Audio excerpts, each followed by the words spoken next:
all the time. Your gateway to the world. A-F-R.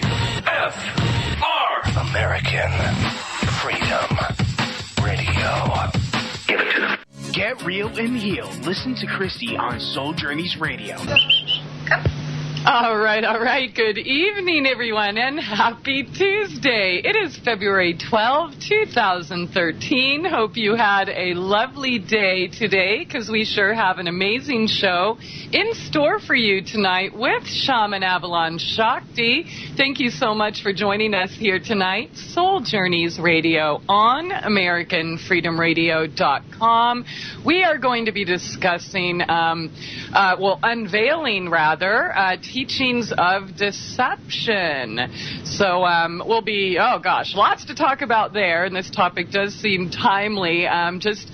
Before we go too much further ahead, I've been having some really interesting computer problems. So if for some reason it cuts out, I'm confident that Shakti will be able to take over until I get back. She's a professional. She knows what to do and how to deal with these computer problems. So anyways, if I disappear, that's what's going on. And while we're at it, I guess I just want to let you know tomorrow I have been asked to join a show on Guerrilla Radio speaking on empowered women, and I have no idea. Maybe they chose me as the what not to do, but either way, that'll be fun. That'll be at 5 to 6 p.m. Central Time, right before our show here tonight with Victor DePonte. So check it out.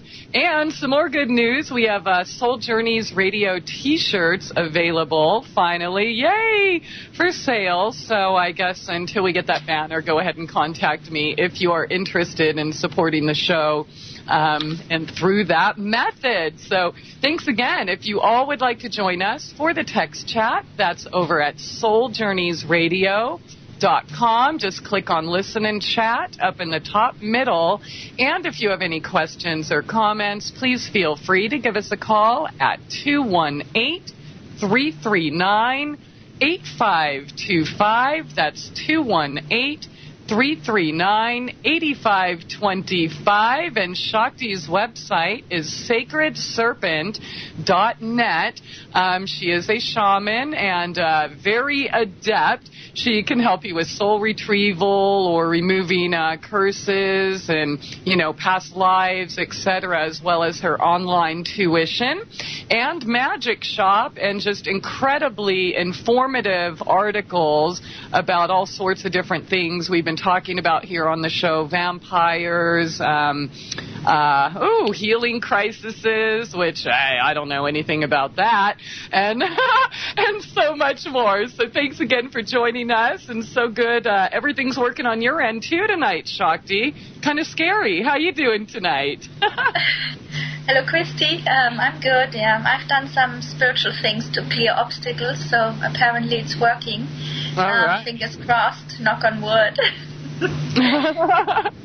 All right. So we're starting off pretty good. It does kind of sound a little wind tunnel-y, though, on my end. No. Hear that? No, I don't hear it on this side this time. From my side, everything's perfect.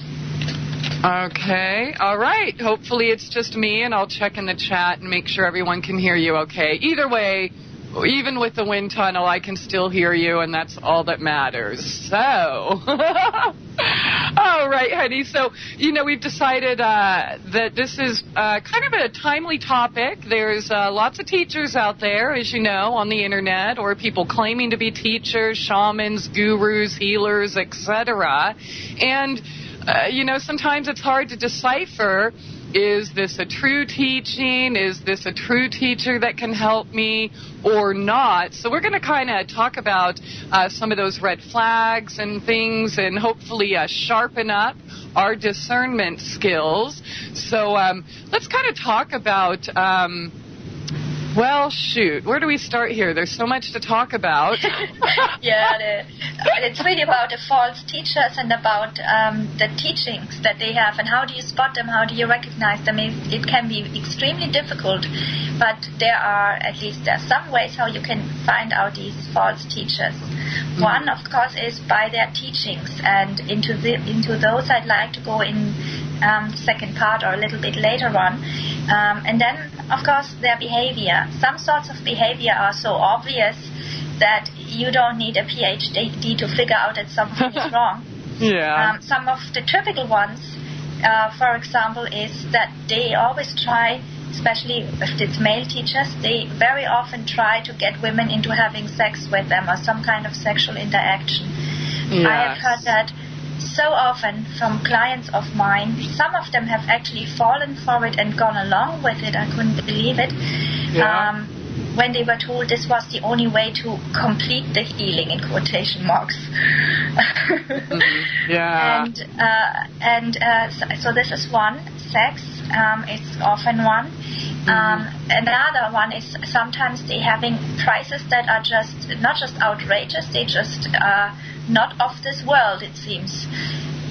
Like over 1,000 for one weekend where you're with 200 other people in a room and just permitted to listen.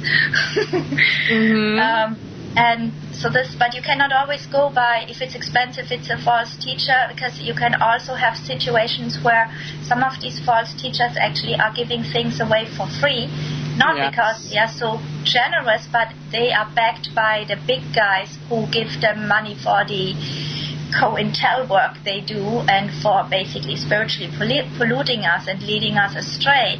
So you cannot only go by the money, but you can see that some people is what they asking for and what they offer is in absolutely no relation to each other. So this is something you might want to look at. And then there are promises, because false teachers like to promise you sweet things. One of their favorite teachings is that the spiritual path is easy. That you don't need to make any effort. Oh, yeah. Just take some DMT, lie down with me, and let me worship you like a goddess. That's all you need. Yes, it doesn't. They will say like it doesn't have to be hard. That was all in the old paradigm. Now we're in a new paradigm where it's all easy. You know. You cannot train your muscles up without lifting some weights, and lifting weights is hard work. And your spiritual muscles, they need some training too. They don't just grow from sitting on the couch and singing hallelujah. I mean, my Lord. Yeah, a spiritual path is actually really very hard. Honestly, it is. It's not for wimps. It's not for softies in any way. It's very hard, and it has to be, because you are going against your natural inclination, which is just to be a couch potato and do nothing much and just enjoy the world of the senses. But to be truly spiritual, you have to get control over your body, your mind, over your senses, and so you're going against your natural inclination. You're going the path of the greatest resistance when you do spiritual path, and therefore it is never going to be easy. It can be joyful, yes, but it's not going to be easy and effortless. And anybody who is promising you this is hoping to get the lazy people who are willing to pay loads of money for being able to be lazy. Yeah, that makes sense. This is a typical one. I've seen some of these videos of some people where they said it is gonna be all easy, and I knew they were lying. My intuition was telling me this. Also by their resonance. Now, you can spot them by their resonance, but the problem is to be able to do that, you have to have reached quite a high spiritual level, and it's not going to work if you are getting manipulated, going into the left brain too much, because once you're in the left brain, your intuition doesn't work, and therefore you can be led astray. The left that makes sense, because it seems like the people that maybe, something in my intuition is, it's telling me something is off, but I guess I'm not fine-tuned enough to know what that something is. But what I've noticed in retrospect is that they try to get you focused on information, as yes. far as book smarts, rather than actual application. So that's right. It is very brain-oriented, very male thinking, without wanting to say anything bad about the male listeners. You know what I mean. It's the left side of the brain, which is the male side, and the right side is the female or the goddess side, and they work very differently. In the complete human being, they get both of them joined together after they have been upgraded to a very high level. So you will have a very good left brain, functioning brain, and you will have a very good right brain that's functioning very well. Then you combine them.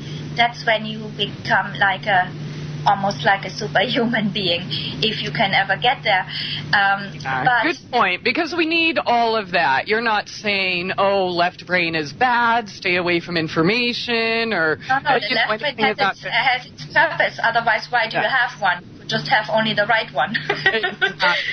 Exactly. But the problem is that the powers that be know exactly how everything works, because after all, they have got so many scientists working for them. They have taken the brightest of our people and made them work for them.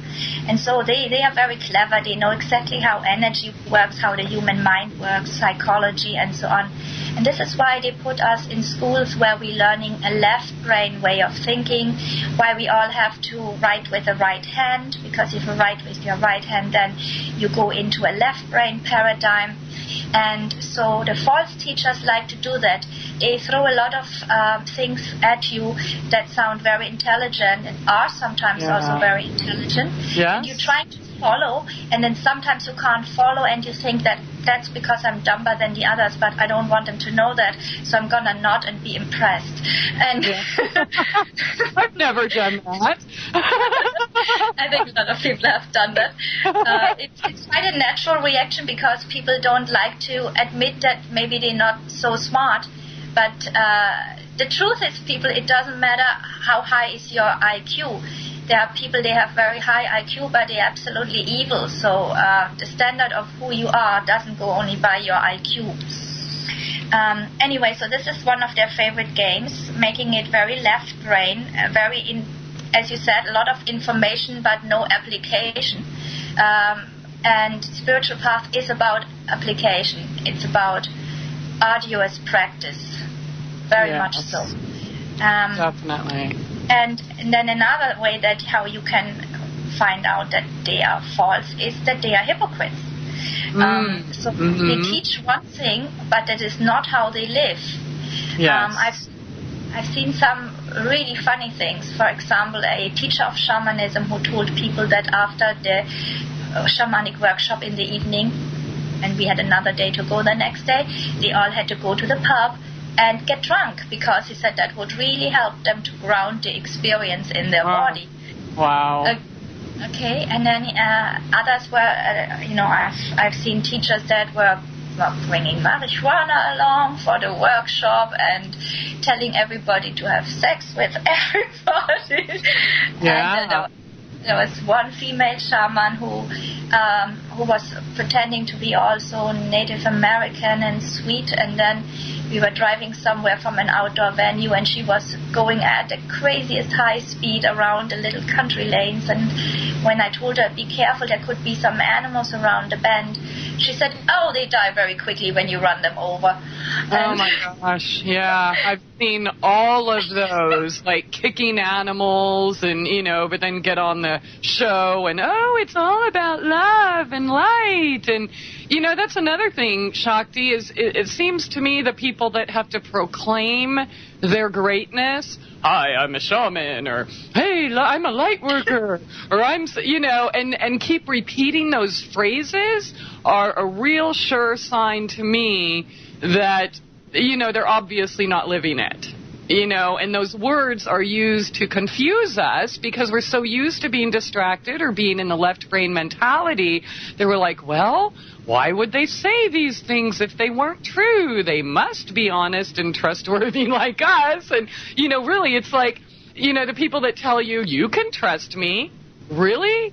If we could trust you, you wouldn't have to tell us. We would already know that. So, be careful of these words that they use and the ones that have to use it over and over again. Infinite love and consciousness, love and light, love and light. You know, then they go beat up a grandma and kick their dog, you know, right after. Yeah, it's these phrases are pretty much like the carrot for the donkey. Yeah, definitely. It keeps you going. And we might not be much smarter than the donkey sometimes. No, probably never in my case. So you want to look for, you know, are these people really living what they are preaching? That's what you want to look for. And you want to look for ethics. Absolutely, this is what you should be looking for, because somebody who is spiritually advanced has ethics. So these divine spiritual teachers cheating their wife, do you really think they're that developed? Yeah? Or beating their child, or running over little animals with joy? Yes. Yeah. And then they're talking about love and bliss and so on. Absolutely. You see these things, yeah? Or how they treat people who aren't exactly like them, for instance. I really love the people that are, you know, they proclaim, oh, I'm so enlightened, I'm so evolved and ascended. But, oh, you? Oh, yeah, well, you're just the bottom of the barrel. You're just not smart enough to get it, and you're not good enough to ascend. And, you know, like the judgmental, harsh, you know, critical. I mean, how is that any different? How is that any evolved from anyone else? It's not. Yeah. Another way of measuring spirituality, because somebody who's spiritually evolved, truly spiritually evolved, is not easy to lose their temper, and are generally kind, and not a false kindness, and they are even-tempered. Yeah, definitely. Wow, a lot of really good points there, Shakti, but it's that time. We have to take a short break, so we will continue this after these few short minutes. Stay tuned. Shaman Avalon Sakti here on SoulJourneysRadio.com. It's time to get real and heal.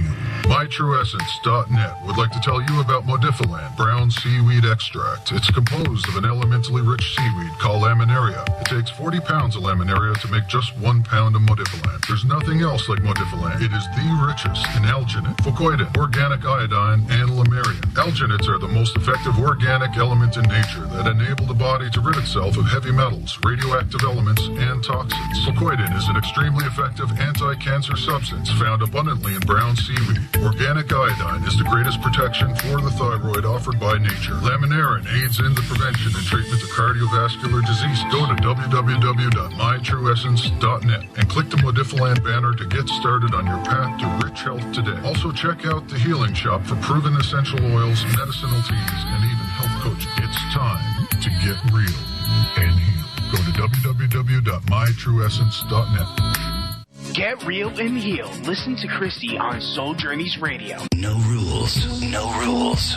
No taboo topics. No taboo topics. No fear of doom. No fear of doom. We are American Freedom Radio. American Freedom Radio.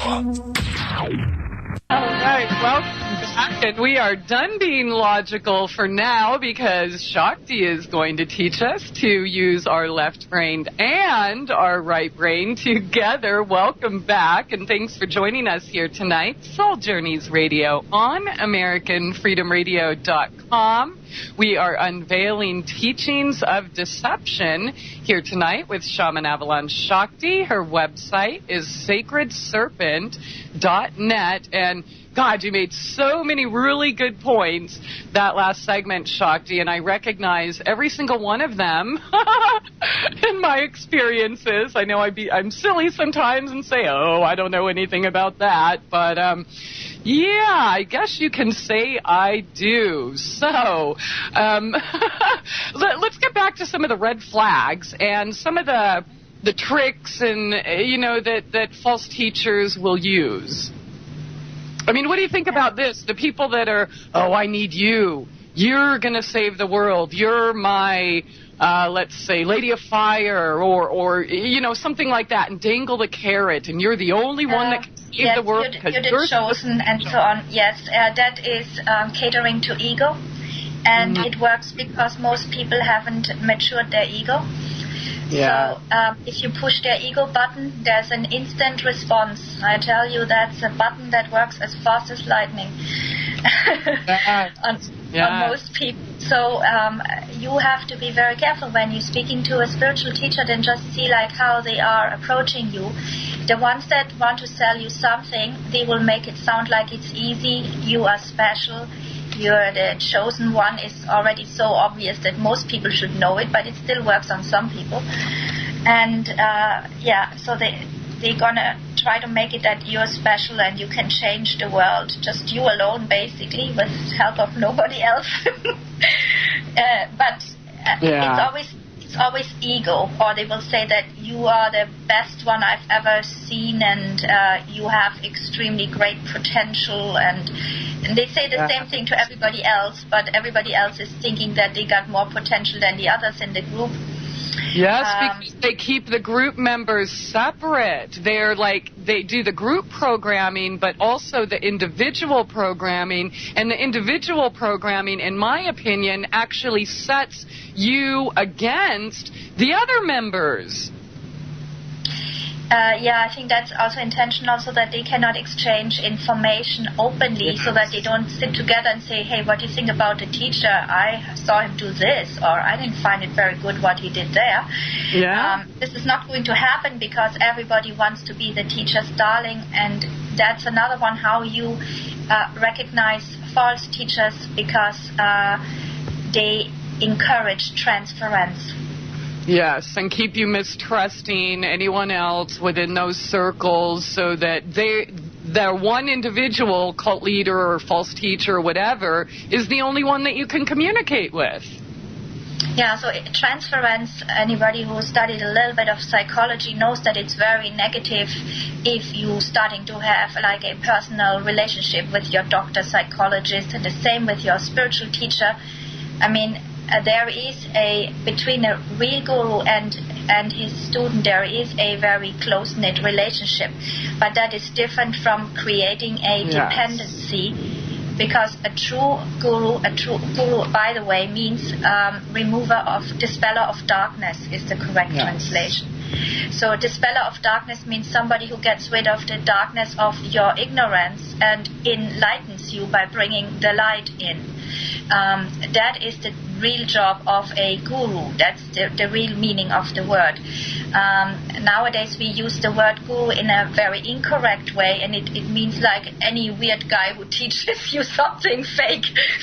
Yes. But that is not the real meaning. So a true teacher will try to make the student independent, so they have their own experiences and they grow independently. A false teacher will like to keep the students as dependent as possible, because then there is more money coming in for them and more ego aggrandizement. Yeah, definitely.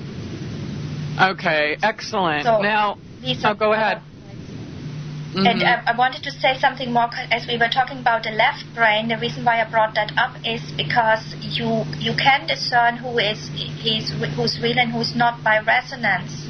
But let me define resonance first. Nowadays, people use the word also in a wrong way, and they say, "Oh, this doesn't resonate with me." That is just another word for saying that I don't really like it. So if you go to a spiritual teacher and he says spiritual path will be very hard work, 20 years at least before you have enlightenment, then the students will say, hey, that doesn't resonate with me. But another guy says in 30 days you'll have enlightenment, just buy this package for $2,000. They say, oh, his teaching really resonates with me. No, it doesn't resonate. It pleases your ego. When I'm using the word resonance, I mean that everything has a frequency. And if you are adept enough, you can discern whether this frequency is a high frequency or a low frequency. But in order to do this, you need to have a fully functioning intuition. And that means your right brain needs to be developed. And the other thing is, if the intuition gets temporarily overridden or switched off by something else, then it's not going to work. And what overrides the intuition is usually ego manipulation and also emotion. So these teachers will give you something that will make you very emotional, and then out of this emotion, you're going to make a wrong decision. Yes. Oh my God. So true. Yes. Okay. Been there. And they have emotional buttons that work on almost everybody. One of these emotional buttons, for example, concerns children. If you bring up any topic around children in a group where you have a lot of women, and by the way, generally when you go on spiritual things, you often find higher percentage of women than men. That doesn't mean that men aren't spiritual. Maybe they're not going out so much. Maybe they're just not out to, maybe they don't like doing workshops as much. Maybe they're just too hardworking to earn the money. Yeah. But whatever reason there's often a higher number of women on spiritual gatherings and so on. And so we find often the scenario where you've got the male teacher with lots of female groupies. Mm-hmm. And then you just have to push a few emotional buttons that work on women, where you're getting their motherly instincts up, or you're talking about the suffering of children or something, and kaboom, you got them all.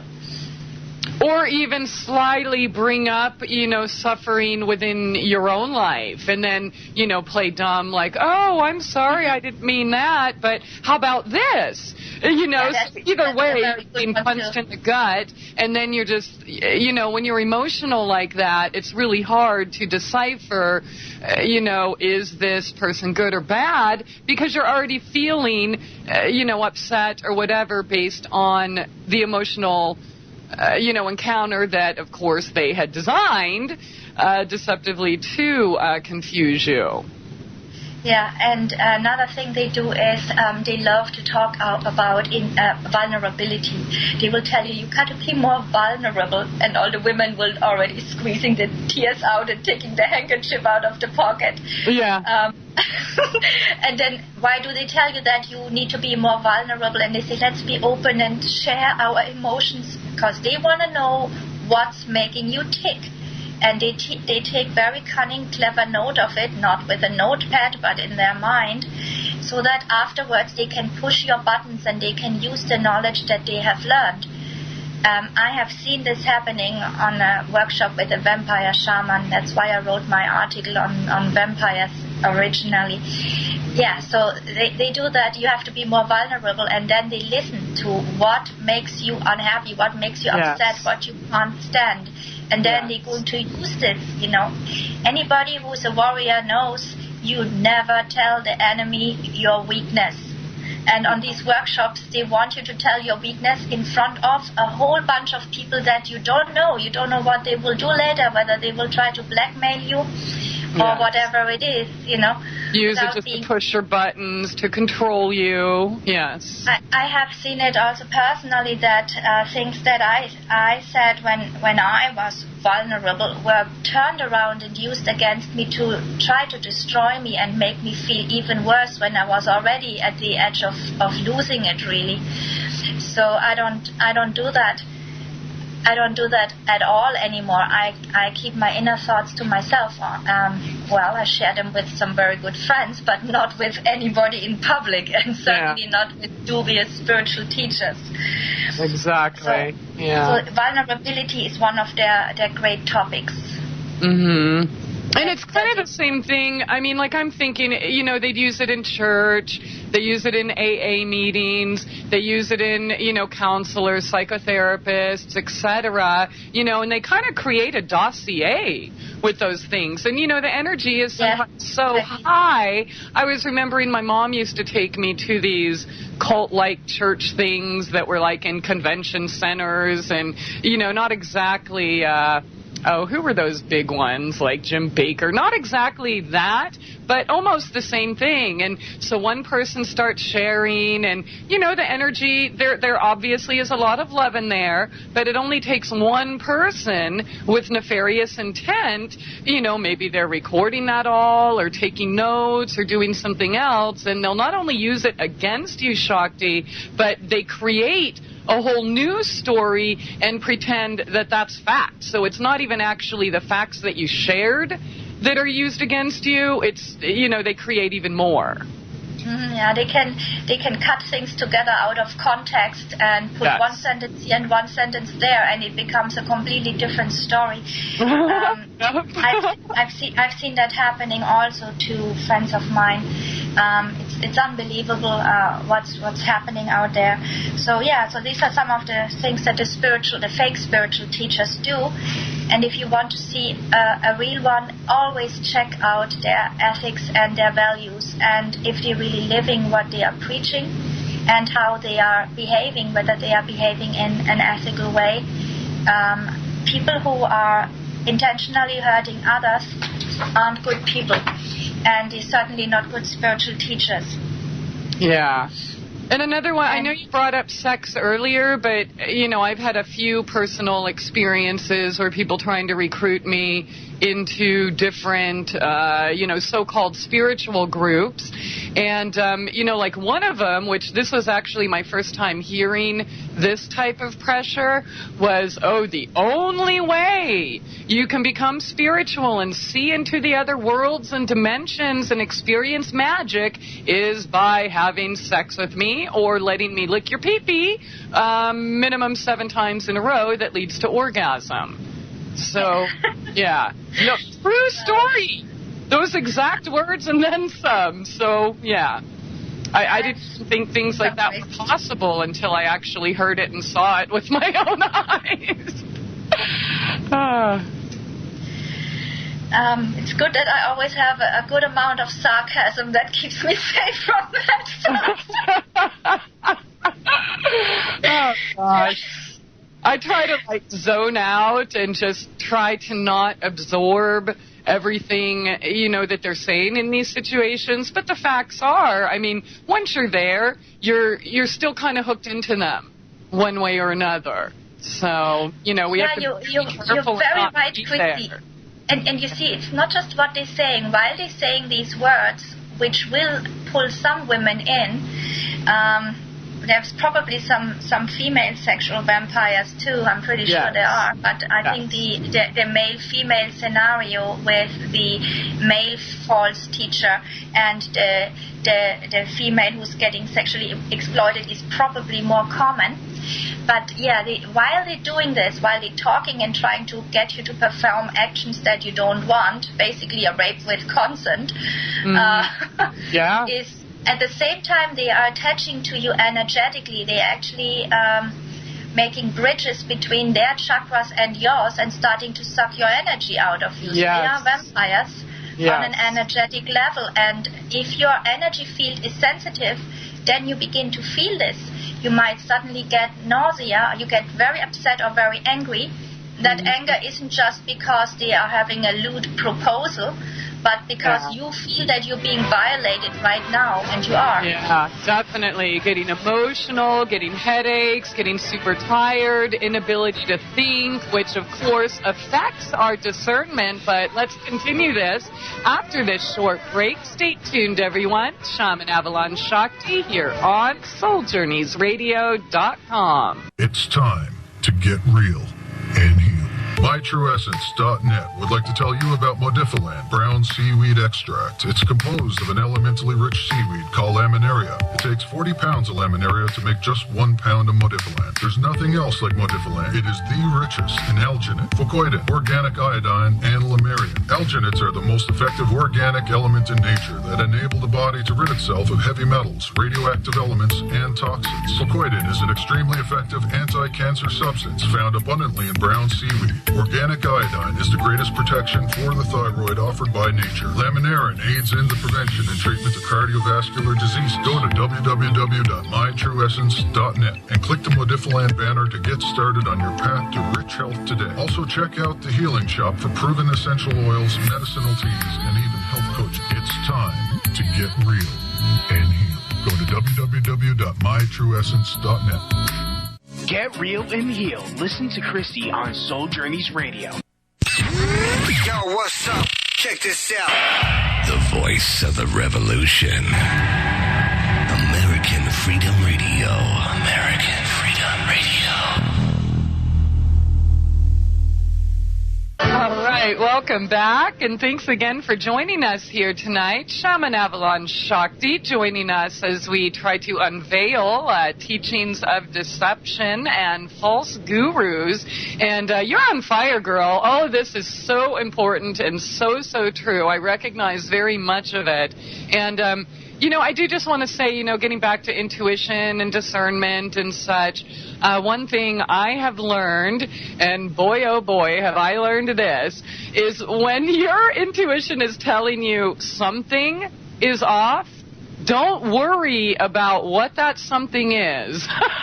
Just listen to it and get the heck out. Because I've certainly learned that one the hard way sometimes. And I've tried to, I just want to know. I'm curious. What is that something? Maybe it's my perception that's wrong. And you know what? My intuition is never wrong. And I doubt anyone else's is either, because that's what it is. That's that inner voice. Your intuition is right, so don't doubt it. And even if you don't know what that something is, don't worry about it. Just know that that's your cue to exit. Don't look back. No questions asked, because, my experience also shows me that in time, you're going to find out what that something is anyways. And it's better to find out, 3,000 miles away than right up front, where there's, your defenses are down. Mm-hmm. Absolutely, Christie. I have also made mistakes and paid very dearly when I didn't listen to my intuition. And the times that my intuition told me not to do something, other people were trying to manipulate me and talking me into things, and that ended up very, very badly for me on several occasions. Yes. On one occasion, I even broke my ankle, and it put me into a spiral of pain that went on for over a year, physical and emotional, and on many levels. But also, as you said, the reaction is because we have been programmed that when we judge other people, then we make a judgment and we are evil.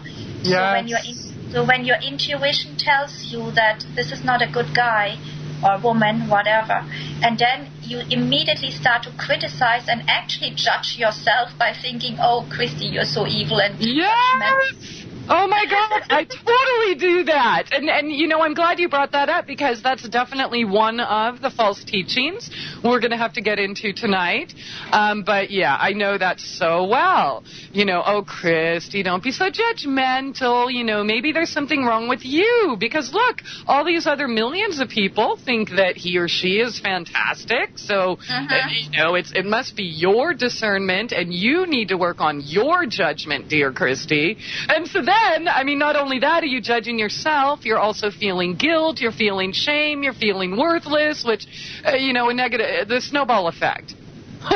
Yes, and so that means that we've been taught that judgment is a bad thing, and that is one of these words that have been completely redefined. Same as the word discrimination. Discrimination means the ability to discriminate. That means to distinguish between what is real and what is unreal, what is good and beneficial for our growth and what is not beneficial for our growth. And this is actually one of the virtues that a yogi should develop. It's written in the Vedas. So, and they actually call it discrimination, but this word has been redefined to mean that you are evil, and it's now been connected with things like racial discrimination. But the original meaning the ability to distinguish, and to now we can use discernment, as you said before. That is the word. So, because why did they redefine the word discrimination and made it into an evil word? Because they don't want us to discriminate. They do not want us to discern. They want us to just accept and swallow anything they serve us up without questioning. So you must, at all times, use your discrimination, i.e. discernment, to evaluate things. And the same thing is with judgment, where you judge a situation. You're judging the distance between two places. You're judging what could be the possible outcome. That is a critical faculty of the mind that is useful for you. Now we've been told that when we apply a judgment or even an assessment of a situation or a person, then we are evil and judgmental. So in other words, don't think, you sheep. And this is the thing that is blocking the intuition. It's the programming, the mind control program that is so pervasive. It's in everybody. There's nobody who hasn't got any of it. We all got it. And this is like Alcoholics Anonymous now.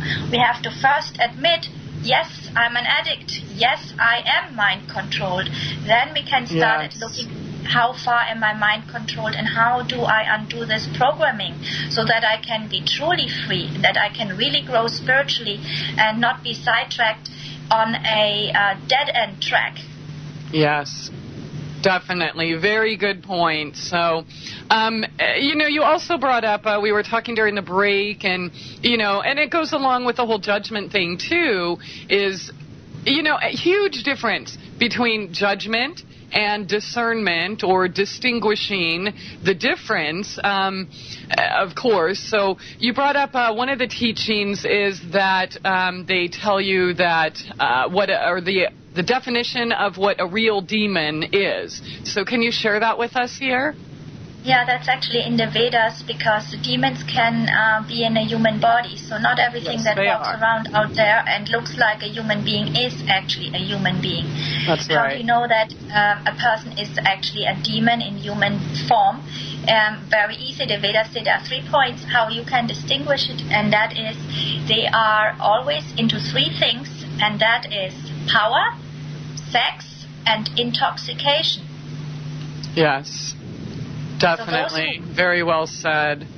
And the power they after is not power within themselves, but it's power over others. So those who want to have power over others, who like intoxication, that means alcohol, getting drunk, and usually they will want you to get drunk with them, and you to take drugs with them, and you to have sex with them, right? Yes. These are demons. So if you find these spiritual teachers who get drunk, take drugs, want to have sex with all their followers, and they want to have the ultimate power, and you mustn't question them, you're seeing a demon in front of you. Definitely. Yeah. Excellent description. And this whole power thing, I mean, they have no power or control over themselves. It's they're feeding off of us and our innocence or our insecurities or, however we've chosen to entangle with them. Definitely. Power is one. Sex, drugs, alcohol. Power over others, not within. Because if you got true power within, you don't need power over others. These people do not go the way of spiritually purifying themselves and spiritually growing. They go the shortcut by making others do their bidding, and so they are negative people and quite often demons. Yeah, definitely.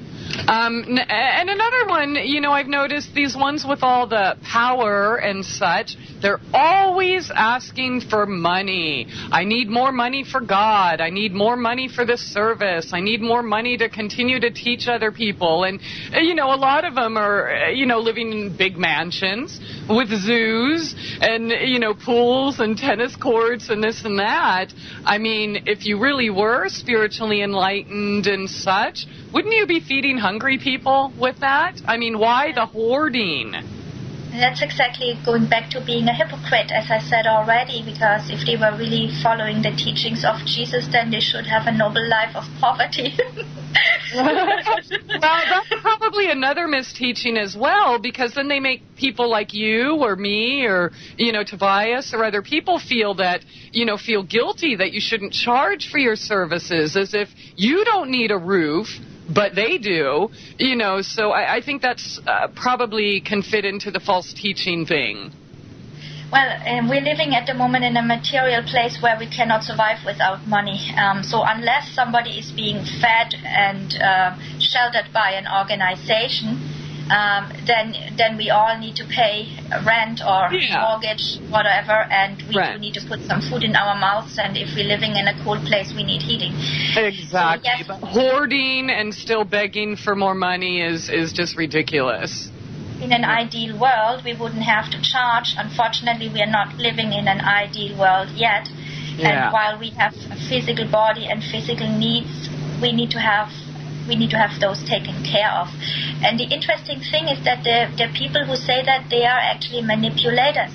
And you will find that often the people that have actually plenty of money will not want to spend it on you if you give them a healing or some excellent spiritual work. They think that should all be free for them, but they are having no problem buying a brand name handbag or a pair of leather shoes for $300, or going to a bar and spending several $100s in one evening, but $50 or $60 with you to heal is, oh no, you can't charge for that. Sakti, you must live on the street. Prove you're like Jesus. Prove you have spiritual powers. Come on. Anyway, true story, but hey, it is that time again. My, this is going by fast. 1 hour already, so we will be back after this short break. And if you have anything to add, any questions or comments, please feel free to give us a call. 218-339-8525. See you after the break. It's time to get real and heal. MyTrueEssence.net would like to tell you about Modifiland brown seaweed extract. It's composed of an elementally rich seaweed called laminaria. It takes 40 pounds of laminaria to make just 1 pound of Modifiland. There's nothing else like Modifiland. It is the richest in alginate, fucoidin, organic iodine, and lamarian. Alginates are the most effective organic element in nature that enable the body to rid itself of heavy metals, radioactive elements, and toxins. Fucoidin is an extremely effective anti-cancer substance found abundantly in brown seaweed. Organic iodine is the greatest protection for the thyroid offered by nature. Laminarin aids in the prevention and treatment of cardiovascular disease. Go to www.mytrueessence.net and click the Modifiland banner to get started on your path to rich health today. Also check out the Healing Shop for proven essential oils, medicinal teas, and even health coaching. It's time to get real and heal. Go to www.mytrueessence.net. Get real and heal. Listen to Christie on Soul Journeys Radio. No rules. No rules. No taboo topics. No taboo topics. No fear of doom. No fear of doom. We are American Freedom Radio. American Freedom Radio. All right. Welcome back. Top of the second hour here tonight. Soul Journeys Radio on AmericanFreedomRadio.com. Thanks so much for joining us here tonight. Shaman Avalon Sakti is our special guest. And, I just found out during the break our caller line went down. So scratch that. It doesn't look like we're going to be able to take any callers during the show here tonight. So you can just join us in the chat if you have any specific questions or comments, and provided the chat keeps working for me, I'll be able to read them over the air. So that's over at souljourneysradio.com. Just click on listen and chat, and we can get your questions in. Of course, if the caller line does magically start working again, I will also let you know. But we left off, let's see, we've covered a lot of information here, but Sakti, what are some of the most dangerous half-truths and, false teachings that we are being fed? Thank you, Christy. There are quite a lot of them. I'd like to first define why half-truths are so dangerous. Sometimes people are better off not knowing anything spiritual than they know something spiritual, but they don't fully understand it. And in one of my yoga books was a very funny story about a man who went to the guru. The guru told him, everything is Brahman, everything is God, everything you meet in this universe is Brahman. So the disciple went, and on the way he saw an elephant that came down the road at high speed with a mahout on top, and the mahout was yelling, get out of the way, but he thought, hey, everything is Brahman, what have I got to fear? Guru told me fear nothing, and he got run over by the elephant, broke a lot of bones, took him months until he could limp to the Guru again, and then he told the Guru, it's all your fault because you told me everything is Brahman, you told me don't have any fear. And the Guru said, if everything is Brahman, why did you not listen to the Mahout? The Mahout said, get out of the way, yeah? So he understood the truth, everything is Brahman, but he didn't understand it completely. Brahman, God, told him, get out of the way, and he didn't listen, so he got run over. And that is my little story to tell you that how dangerous it can be if you only understand a truth halfway. So some of these false teachers make very clever use of a spiritual truth, but they don't explain it properly to you, so you understand it only halfway, and that is going to be your trap and your downfall. And let's just go at some of these, let's talk about some of those. One of the most interesting one is your thoughts create your reality. I love that one. And again, it is not a lie. There is truth to it, but people don't understand the full of it. So if your thoughts create your reality, Christie, then what about my thoughts? Do they also create my reality? Yeah. Obviously they should. So we're having 7 billion people on the planet, and their thoughts are creating all kind of realities. Some of them are creating a hell dimension reality. Some of them would like to create a reality where we are all slaves to them, and they got all the money while the rest of us are licking their feet for a few crumbs. And other people want to create this wonderful garden paradise where everything is free and nobody works. So yeah. So you have to consider that your thoughts create your reality, yes, but other people's thoughts are also creating their reality, and you cannot separate yourself from the field of all the thoughts created by all the human beings here on this planet. And there are laws of nature. For example, if I'm just thinking that now I'm floating in the air, I can fly. Well, it's not happening, Christie. Yeah. Because that's going against gravity. So it wasn't... Actually, some advanced yogis can get around this one, but I haven't reached that level yet. So yes, there is a natural law, and that applies here on this planet, and you cannot get around that. One of these laws is karma as well.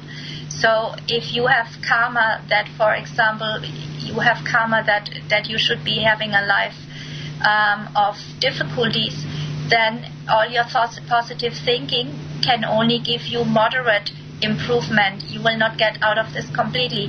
There are ways how you can adjust that karma. There are spiritual practices how you can burn it up. But your thoughts are not the only reason for your reality. The New Agers and the people who don't understand this truth completely then go into a conclusion, a false conclusion, that they say, okay, this man is miserable, therefore he must have had a lot of negative thoughts, otherwise he wouldn't be miserable.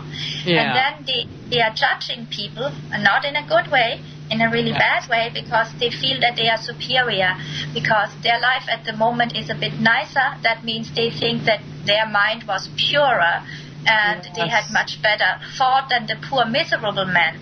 Which further makes you judge yourself and then spiral into the guilt and shame and unworthiness all over again. So and guilt, shame, and unworthiness is so disempowering, and once you have these thoughts, you really can't create anything good anymore. So also this misunderstanding of your thoughts create your reality with the false conclusion, anybody who's having a hard time is therefore a bad person because he thought bad thoughts, leads to a total lack of compassion and sympathy for other people, and it's an ego trip. It's a spiritual ego trip of spiritual superiority, because those who at the moment having a good time for whatever reason, they are having a good time because they might have acquired a good karma in a past life, or maybe they're not actually challenging the bad guys. Those who go with the flow of the evil often prosper. How many evil people are prospering? Well, that's how they entice you. Hey, if you go along with me, you'll have all the riches and all the material wealths of the world. And, come on, you don't want to struggle anymore. That's for stupid people. You know, I mean, I've literally been offered that, in multiple ways in my lifetime. So, and what other rewards are there for people who just want power over others? More money, more sex, more power, right? More intoxication, all of these things that you mentioned in the first hour.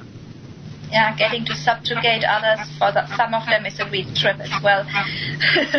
Yeah. And you know what? Obviously, that's a half-truth, because I do see and have experienced in my own life how our thoughts can bring about certain things into our lives. You know, that which I feared has come upon me. I do believe that to be truth, but it's not everything. There's obviously more to it. Yes, and that's exactly it. It is a truth to it that your thoughts can create your reality. And if you do think negatively all the time, absolutely this will have an effect. Your negative thoughts can make you sick, can bring you misfortune, but not every sickness and not every misfortune is created by your negative thoughts. So it's a half-truth that people misunderstand. Yeah, you can be positive all the time, and when you have people, throwing whatever, their energetic or black magic attacks or whatever else there is, or purposefully sabotaging you in some way, things are still going to suck. It doesn't matter, how positive you are. So blaming yourself for these things is definitely not the key to get out of that situation. Another one of the false teachings, and here we're having an outright lie, not just a half-truth, is there is no evil. Now, some of these teachings have an agenda, and that is one. And the agenda here is, if you don't believe there is evil, you will not take any precautions against it. It's like somebody tells you that burglars don't exist. It's a myth. So you can leave your door open, and then they can break in and get whatever is in your house. So this is one of the favorite ones of the bad guys. They teach you that there is no evil, and then they give you I can't say the F word, the mess with your mind. Okay, I can say it. No, Fred. they mess with your mind, making and twist everything around. So they will say evil is relative. It all depends on your perspective. From the point of view of the worm, the bird is evil, and things like that. And until you think, actually, okay, it's kind of logical. Maybe he's right. Maybe there isn't any evil. It's just my point of view. And this often works together with the NLP programming, really. Then up is down, down is up. It's all relative. You don't know what it really is. You shouldn't be judging somebody else who sees things differently, until you get all confused about what your intuition and your conscience is telling you. Mm-hmm. And another one is very similar, is there is no karma. Now that's a favorite teaching of the bad guys, because when there's no karma, it's like there's nothing to pay, no hell, no heaven, no karma. Do whatever you like, doesn't matter whom you're killing, hurting, maiming, because it's nothing to pay.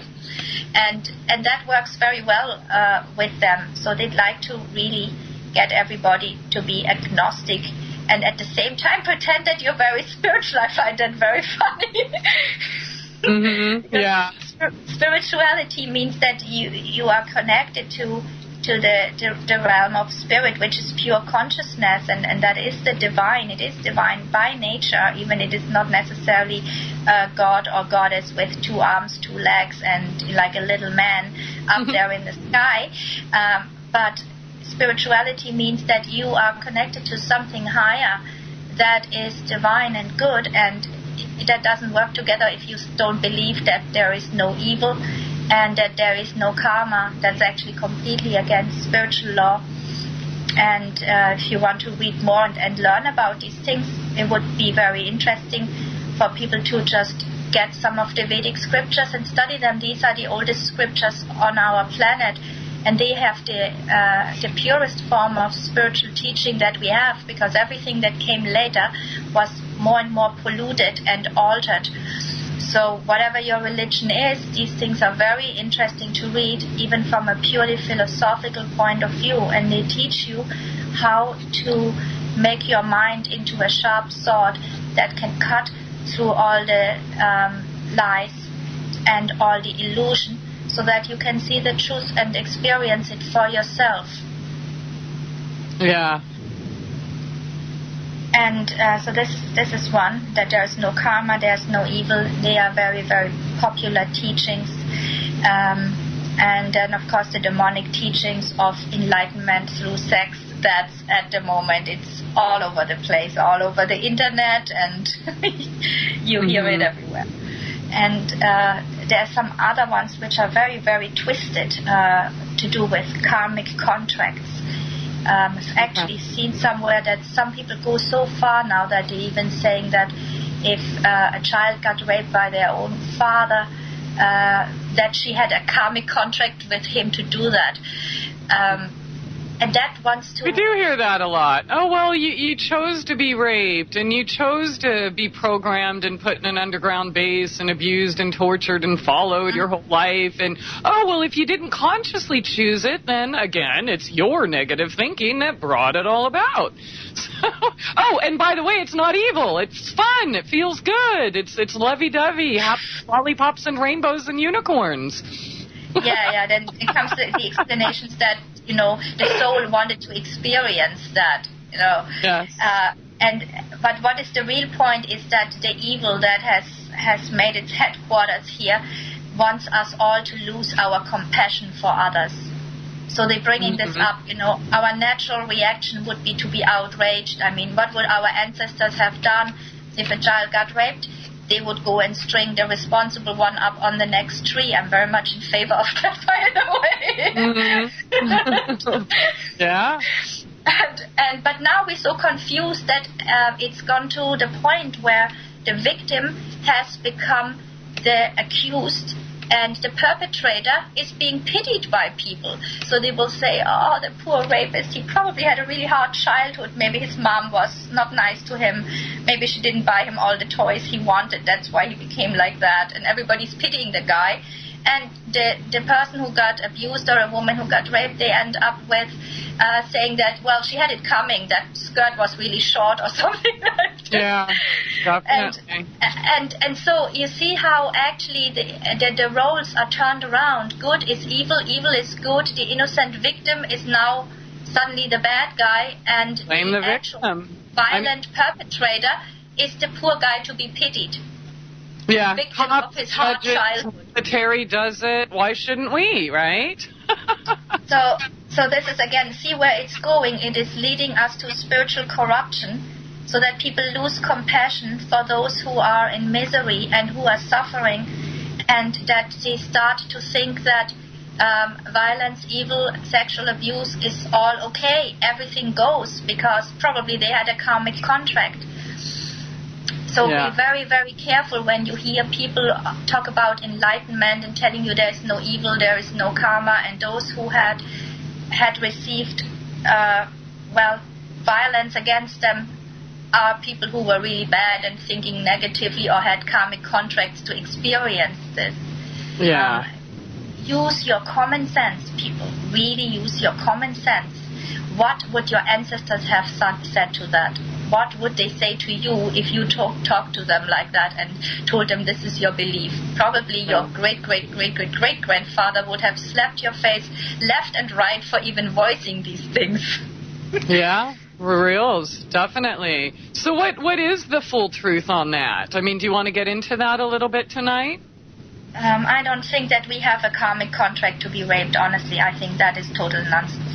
I do think that it can be somebody's karma to experience that for various reasons. Sometimes they have done it to others in past lives, but that isn't always the case, because sometimes a pattern can be set up. I've seen that during my healing. So somebody had this experience for whatever reason the first time. Let's say maybe at the time of the witch hunt, they were thrown in a dungeon and tortured and raped. And then it sets up a pattern, and because there is a trauma that needs to be worked out, so this pattern comes up again and again and again. in sometimes many, many lifetimes, and I have actually seen that there can be karmic imprints in the aura.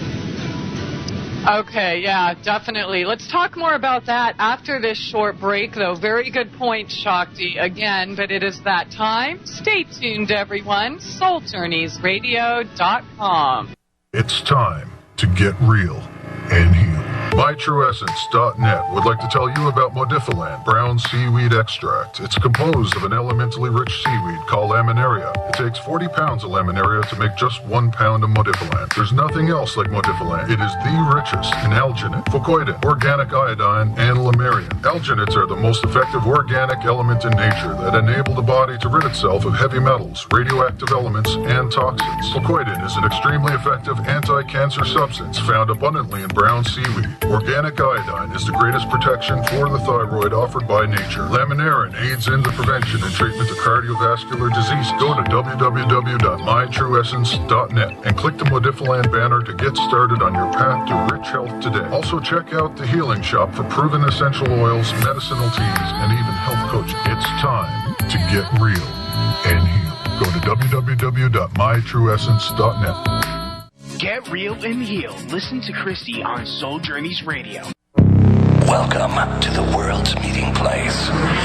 American It's practically narcotics. Freedom Oh, yes, I like very much. Radio. You're an American institution. American Freedom Radio. Welcome back, and thanks for joining us here tonight. Soul Journeys Radio on AmericanFreedomRadio.com with Shaman Avalon Sakti. She is helping us unveil the teachings of deception. Her website is sacredserpent.net, and if you haven't checked it out yet, do so now. Incredible information there. You really will learn a lot from her, and we are blessed to have her join us the second Tuesday of every month, so definitely check out the archives if this is your first time hearing her tonight. And looks like we have some good news.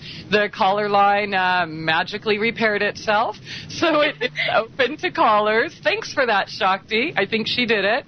No. The number is 218-339-8525. That's 218-339-8525. If you have any questions or comments, or as always, please feel free to join our happy family in the text chat. That's over at SoulJourneysRadio.com. All right, so here we are. You shared with us some of the half-truths and false teachings in the last segment, so please continue. Uh-oh. Oh, no. So we got the caller line back and lost Shakti. Of course. Okay, let's see. I knew things were running too smooth. Uh-oh. Okay, well, I'll fight with this for a minute, but I'm sure she'll be back eventually. We always find a way. But I don't know about you guys, but I certainly recognize many of these things that she's talking about tonight. And hopefully we'll get into the other half of each of these that she has shared with us. She keeps bringing up discernment and intuition, and I wholeheartedly agree. So, we don't have to necessarily judge it, demonize, criticize, downgrade, denigrate, all of these things that other people are doing, but we do have a right to protect ourselves. We do have a right to set up our boundaries and say no. And, Tobias will say, well, there's two paths, and it's up for you to choose. Yes, that's true, but that doesn't mean that they're both right.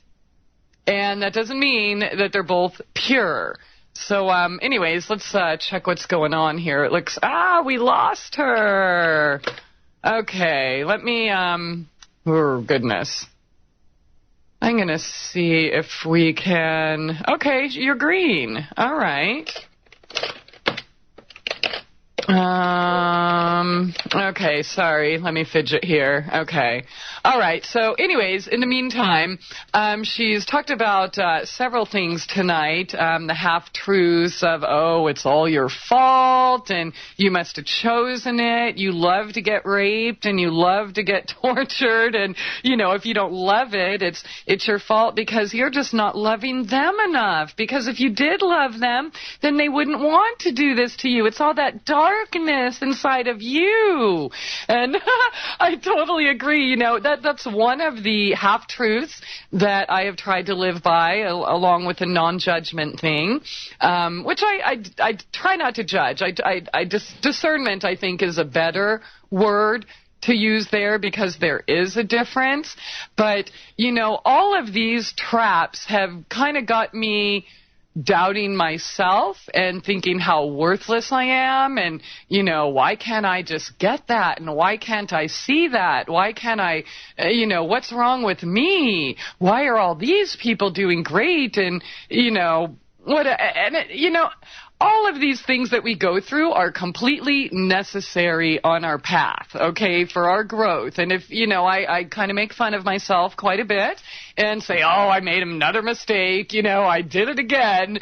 But if we actually learn from them, are they really mistakes, or are they perfect little steps on our path to get us back on track? So, you know, in that regards, anyways, I am certainly thankful for every single experience that I've had, dark or light, black or white, green or blue, orange or purple, fat or skinny. They all, and uh-oh, I hear someone. Do we have Chuck in the house? All right. Yeah. That was definite interference with my internet connection. Very strange, but you like to be interfered with. You chose it. Come on, just admit it. Yes, must have been my karmic contract. Okay, well, I was just talking a little nonsense, sharing some of my experiences and how I ended up judging and hating and criticizing and falling into this never-ending spiral of just, you know, never going to be able to be good enough because I have tried to incorporate and implement some of these false teachings and half-truths into my life. So enough of that. Can you share with us some more of the most common half-truths that we get to, you know, that we're accustomed to hearing here, especially in alternative radio, internet, and, you know, different cults masquerading as churches and spiritually enlightened gurus? There are so many. I just don't know where to start, Christie. What's your favorite? It should be easy and effortless is probably my favorite one. I can only snort when I hear that one. But it goes together basically telling people that no effort is required and absolutely no sacrifice is required, and that just cannot be true, because let's say, for example, you want to develop spiritually, you will have to give something up, because you cannot, a day has 24 hours. How many of these hours are you going to spend partying and watching TV, or are you going to take some of that TV time away and do meditation? So basically, the spiritual path in itself means you sacrifice the lower, burn it up in your fire of your spiritual practices so that you can gain the higher. You also got to overcome your lower self, your ego, and so on, to develop the higher mind. And these teachers tell you that you just absolutely don't have to do anything. It just happens all automatically. The only thing you probably have to do is, you know, push a few buttons to make the payment go through. Yeah. And you're automatically saved. Yes, absolutely. So everything has its price. Nothing works without any effort. Actually, by the way, the word karma actually means work. So the karma is the sum total of our works that we have done, of our deeds, the negative and the positive ones. And another one of these teachings is that it's all just about you. They just, of course, don't say it like this. They try to put it in a nice, make you feel good package. But you will see that the result of it is that many of these New Age pseudo-spiritual people think that it's all only about their enlightenment, their ascension, and them getting the body of light, and the rest of the planet can go to hell, never mind, as long as they have a good feeling and they can go up to 5D and ascend.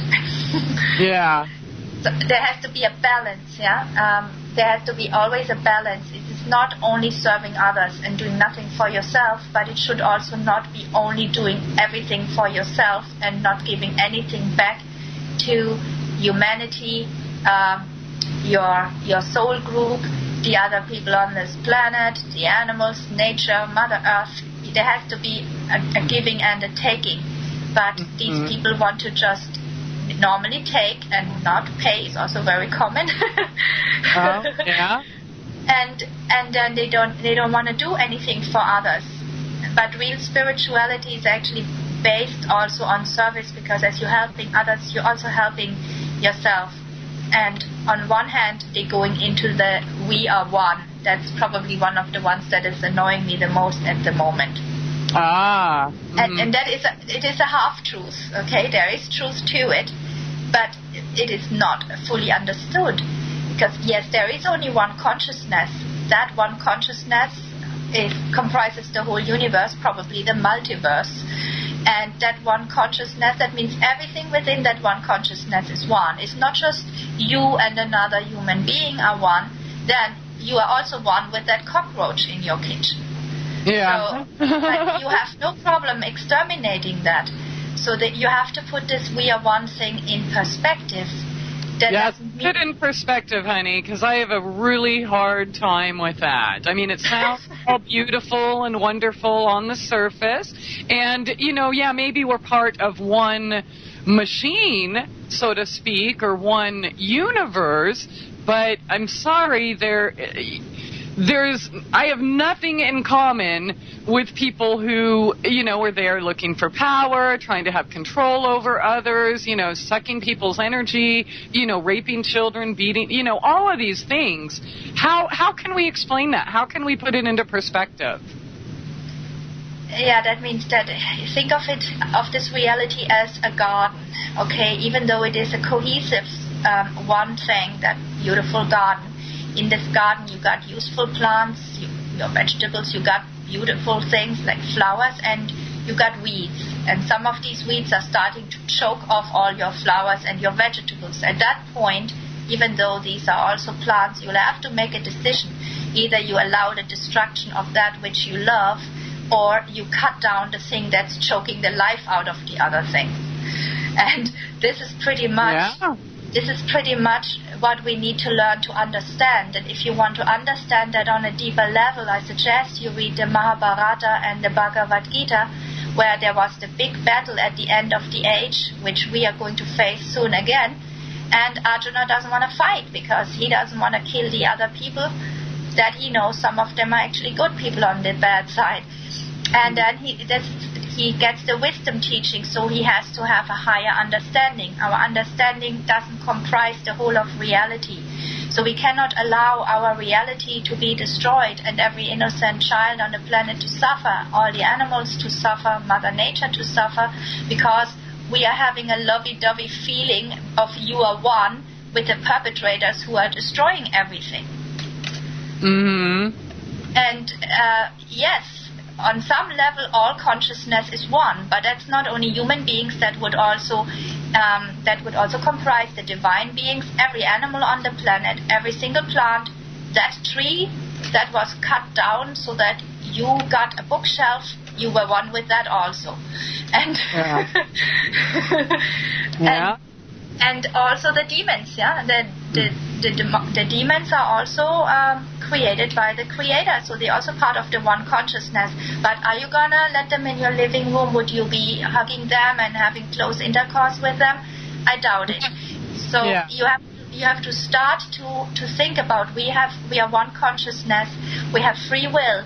You cannot allow the destruction of everything that is good, because by not acting you get very bad karma. And this is what Krishna also explained to Arjuna at the beginning of the big battle, when Arjuna didn't want to fight, that if Arjuna didn't fight, he would go to a hell because of his inaction. So inaction can also give you a bad karma and the misunderstanding of false nonviolence. Yeah. Okay, now I also understand, I mean, just to kind of put all these different thoughts that go through my mind, and I'm positive I'm not the only one. I do see how the dark side, so to speak, have been very useful teachers in my life. For instance, magic and such is, something I've always appreciated, but never really thought that I needed or needed to learn. But had I not gone through the situations I went through, I wouldn't know what I do now. So can they also be useful teachers and evil jerks? I mean, what if? Is there a possibility that we chose them to teach us things in our life, and then when we're on the other side, we're shaking hands and hugging each other and all buddy-buddy and ha-ha-ha-ha, wasn't that fun? You played a really good demon there. I mean, is that a possibility? Well, to some extent, I mean, the dark forces have got their use, because if there was no resistance, how could we grow in strength? So resistance is here, and the earth plane is a place of duality. So we are here to make a choice which way we want to go, which side we're going to be on, and we are here to basically evolve our consciousness. And for this to happen, there has to be a certain amount of resistance. But again, people go into the misunderstanding. I was just talking about this with a good friend of mine today, that people think that God was sending out some, basically like this, like, okay, we're going to go to the earth plane. Who wants to play the good guy? Me. But I need a couple of bad guys. Gee, okay, I'll sign up. I don't really want to play the bad guy again, but I'll do it because I love the others and somebody got to do it. It's not exactly like that. It's not exactly like that. Those who have chosen to harm others, they haven't done it because somebody needed to do it. They did it because they enjoyed it. And on some level, so let's not analyze them and find excuses for their behavior, but let's think what we can do so we can clean this place up and have a better life for everybody who chooses to have a life of happiness. Some people don't want to have happiness, they hate it. That's sad, but some people do actually choose misery because they feel safer. Absolutely. So true. So, oh my gosh, here's the music again. Darn it, we are running out of time. Last segment coming up after this short break, so stay tuned, everyone. Shaman Avalon Sakti of sacredserpent.net here on souljourneysradio.com. It's time to get real and heal. MyTrueEssence.net would like to tell you about Modifiland brown seaweed extract. It's composed of an elementally rich seaweed called laminaria. It takes 40 pounds of laminaria to make just 1 pound of Modifiland. There's nothing else like Modifiland. It is the richest in alginate, fucoidin, organic iodine, and lamarian. Alginates are the most effective organic element in nature that enable the body to rid itself of heavy metals, radioactive elements, and toxins. Fucoidin is an extremely effective anti-cancer substance found abundantly in brown seaweed. Organic iodine is the greatest protection for the thyroid offered by nature. Laminarin aids in the prevention and treatment of cardiovascular disease. Go to www.mytrueessence.net and click the Modifiland banner to get started on your path to rich health today. Also check out the Healing Shop for proven essential oils, medicinal teas, and even health coaching. It's time to get real and heal. Go to www.mytrueessence.net.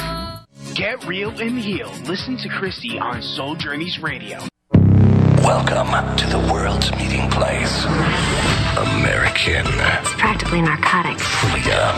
Oh, yes, I like very much. Radio. They're an American institution. American Freedom Radio. All right, welcome back, and thanks again for joining us here tonight. Soul Journeys Radio on AmericanFreedomRadio.com. Our special guest tonight, and every second Tuesday of the month, Shaman Avalon Sakti.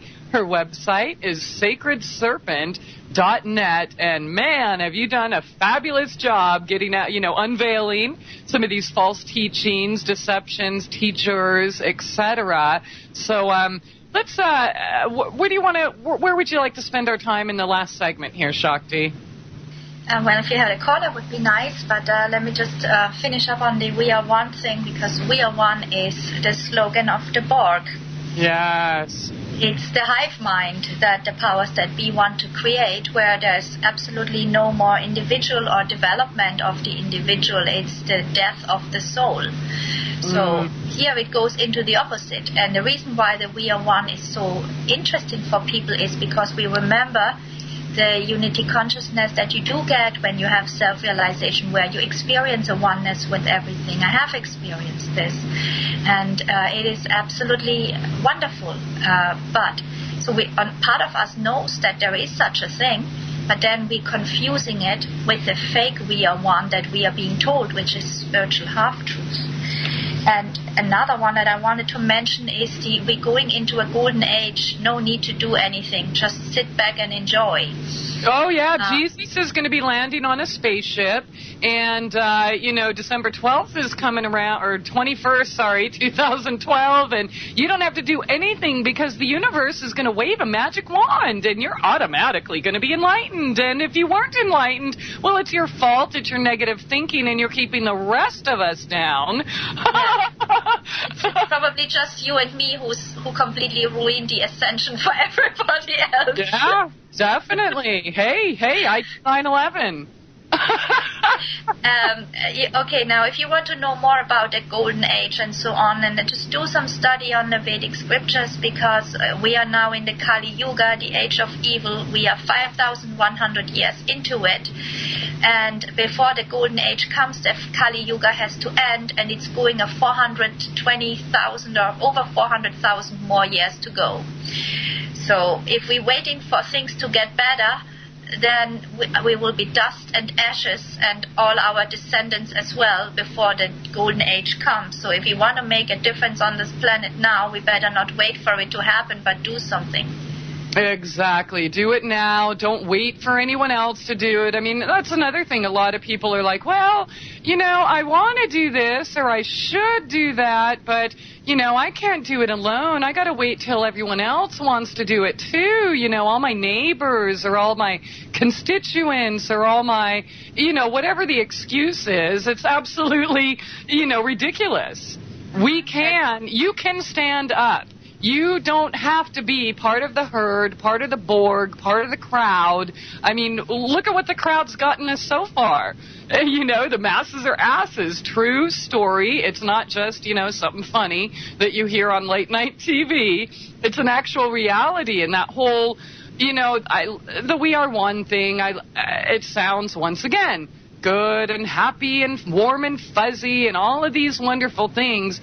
But, that whole hive mentality you mentioned that we've created, we were just talking during the break, people walking by when people are getting raped or beat up or caught on fire or whatever, they think, oh, well, no big deal, that's their karma to deal with. That's their cross to burn, and completely eliminates compassion and kindness and sensitivities. And, it's almost, I don't know, I know a lot of, self-proclaimed spiritual people that, when there's something dark or whatever going on, they run. They head for the hills. Oh, I don't want to be around that because obviously she must have caused it. And, she might infect me if I get anywhere near her. So I'm just going to sit on my couch with my bonbons and my beer and, watch Married with Children. And I'm so protected and so spiritual because I'm not opening myself up to any victims. Come on. And you know what? There is a difference. You don't have to be a victim. There is such a thing as a victim mentality. But we kind of lost Shakti again, so that's why I'm kind of rambling on here. Hopefully we'll get her back before the end of the show. So, we've gone through so much information here tonight, and she's done a wonderful job exposing these things. And as she said, they're half-truths. Yes, a lot of what we hear is very valuable, is true, but half-truths are just as dangerous as outright lies, and in some cases even more, because when they get you to criticize and ridicule and belittle and hate yourself for just not getting what, all the enlightened people get, then they win, because then now you are abusing yourself. You took over for the abusers. Their job is done. They don't have to mess with you anymore because you're doing it.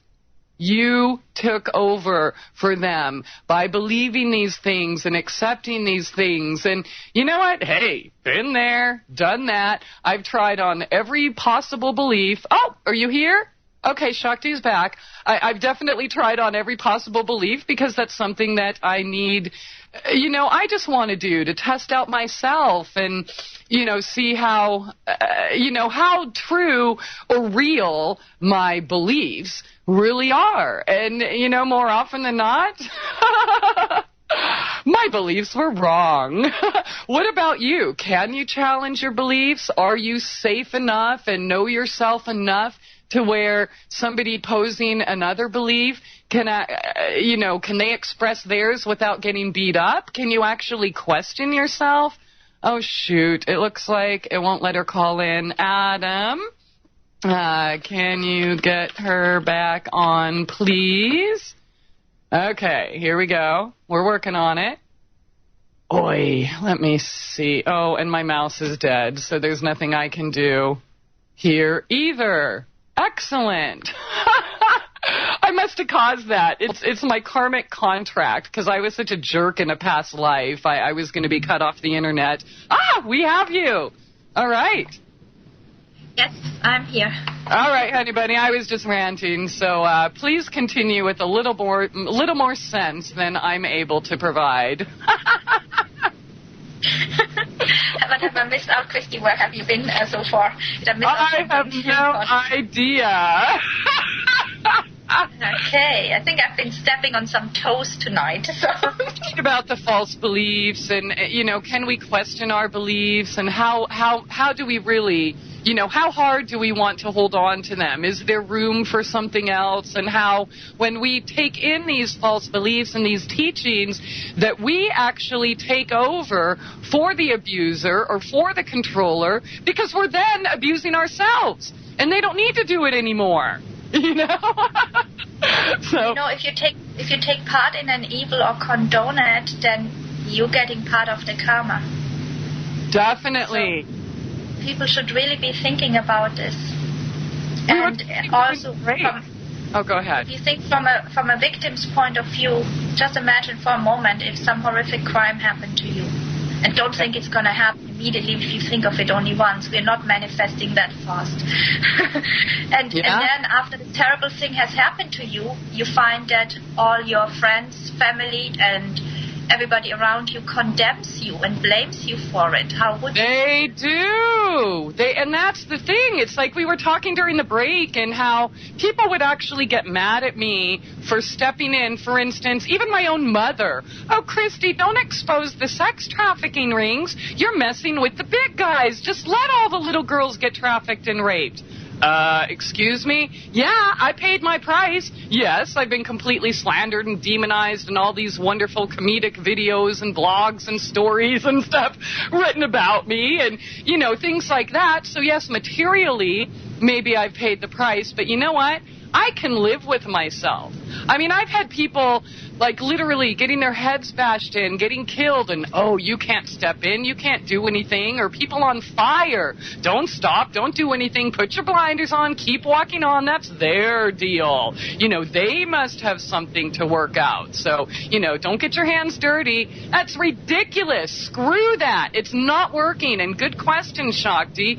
Imagine yourself in that situation. What would you want us to do for you? Hopefully, the same thing that you would do for them, period. Yeah. I've also taken blows because I've always stood up for other people. I've been criticized and threatened with violence as well. And I still would do it again because I just could not do differently. Yeah, exactly. The key word, you can't do any differently because that's what you are. That's what we are. So you know what? You don't have to sell your soul to be part of the club, to get a couple extra dollars here and there, to have a bigger house, to have 5 more cars, to have another $20 million jet, and all that crap. Be true to yourself. And if it doesn't feel right, if it doesn't look right, guess what? It is not right, period. So, whew, damn, that was fun, but I hear the music already, honey. Yes, but you ended on a good note, Christie. To thine own self be true is a very good one. And the other one I'd like to say is the spiritual path is bitter at the beginning, sweet at the end, and material life is the opposite. It's very sweet at the beginning, but very bitter at the end. Ah, so true. Ooh, that gave me chills when you said that. Very well said, sweetheart. In fact, the whole show, you were on fire. This was awesome. I'm glad we got to do this despite the technical difficulties, but we made it. We do not give up. So thank you so much for sharing your time and wisdom with us. Check out her website, sacredserpent.net. I'm sure she has something there for you. And thank you all for spending your time with us. Abundant blessings and love to you. It's time to get real and heal.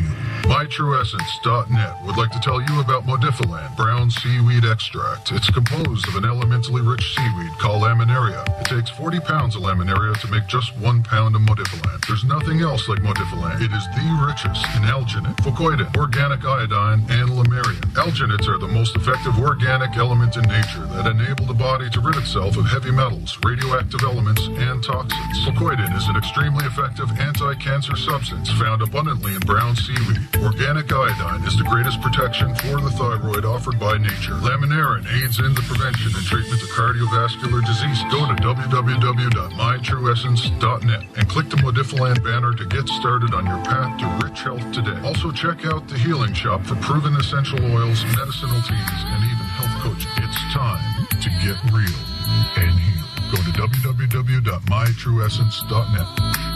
Get real and heal. Listen to Christie on Soul Journeys Radio.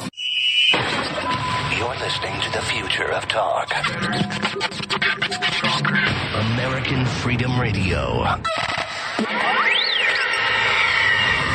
This is American Freedom Radio.